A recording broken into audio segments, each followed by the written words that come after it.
The north side can be considered a lot of things to a lot of people.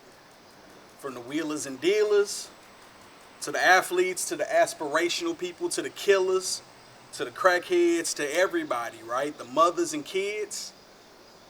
It could be considered a lot of things. It could be considered safe, a place of familiarity, dangerous. But one thing it's considered to me is home. From the Hostess Bakery smells at 7 o'clock in the evening every day to playing Matthew Dickey, or playing at Matthew Dickey, to arguing with people from Herbert Hoover. You feel me? But that's what made us. And ever since that tornado, it feels like they trying to forget about us. So these films or these videos are here to give y'all a glimpse into the people that are born, bred, and still live here. So as I sit on the porch of the house that I grew up in, and I almost was born in, except for it's right across the street, I bring to you, this is the North.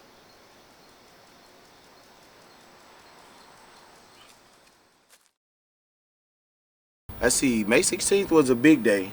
Now for us, in this particular space that you in, we were truly blessed because I think it ain't nothing but what, like 2 blocks that way maybe? Mm-hmm. And it just get tragic. I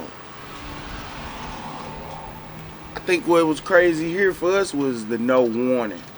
So if you from St. Louis and you from the Midwest and you live in the city and you know about a tornado warning, you know that we be like, oh, okay, it's finna be a tornado and this, you know, you trying to see it or something like that because it's never a serious thing. Right, I don't hit the hood at all. Exactly. And so it's no high alert for real. Okay, so let's talk about May 15th.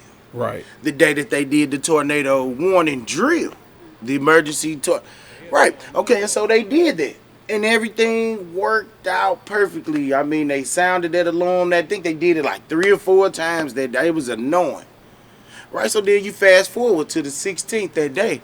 And we just go from like this cool, calm setting into like this heavy rain into the hail. Now, I got a little,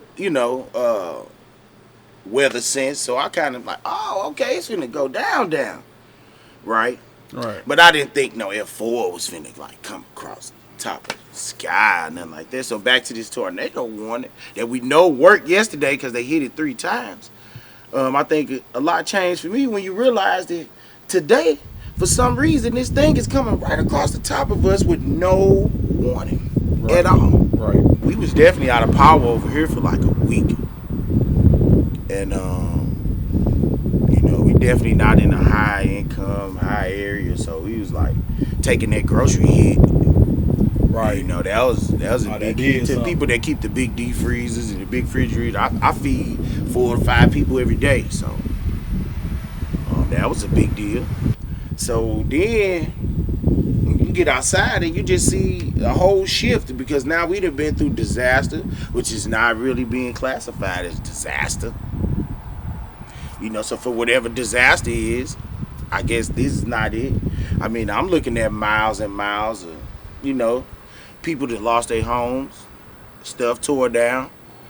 I grew up, I've been over here the whole time, and I can tell you right now that the whole part of the north side where I'm at been reshaped. Coming down, we can just ride down Newstead from O'Fallon Park. We can just jump on Newstead, and we can start heading down.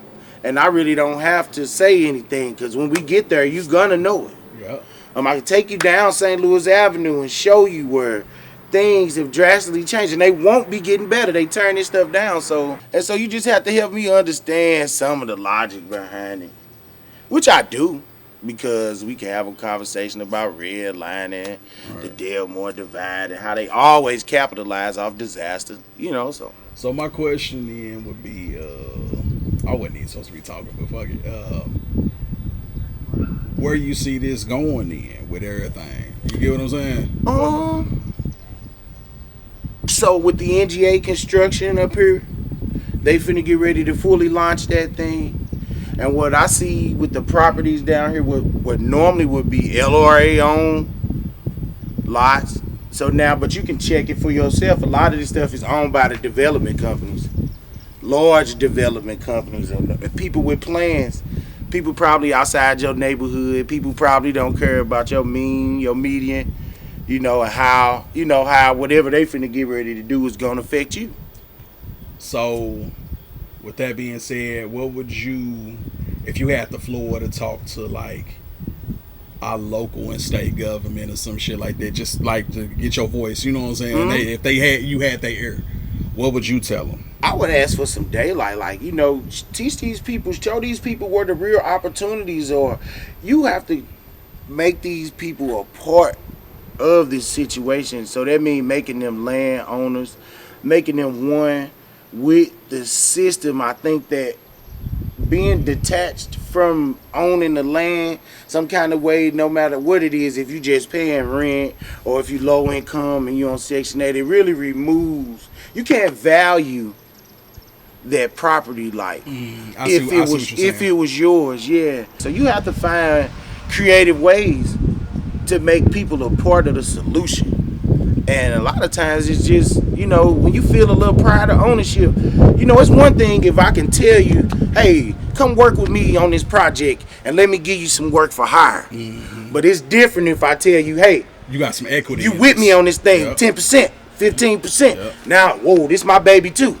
You yep. see? And this changes things. This is what brings about that yep. that pride in my situation. Like, I'm going to get out here and straighten this up today. This is mine. You see what I'm saying? It's hard to feel like that about someone else's. What's the word, y'all? I ain't went live in a couple days, just letting you know we still out here. Got my buddy here. But we still out trying to help the community. I'll show y'all the progress of everything. We're still trying to help and give food to everyone. And I'm literally praying for the people that got hurt and didn't. Yeah, there you go. So they will live a longer life. Yeah, what she said.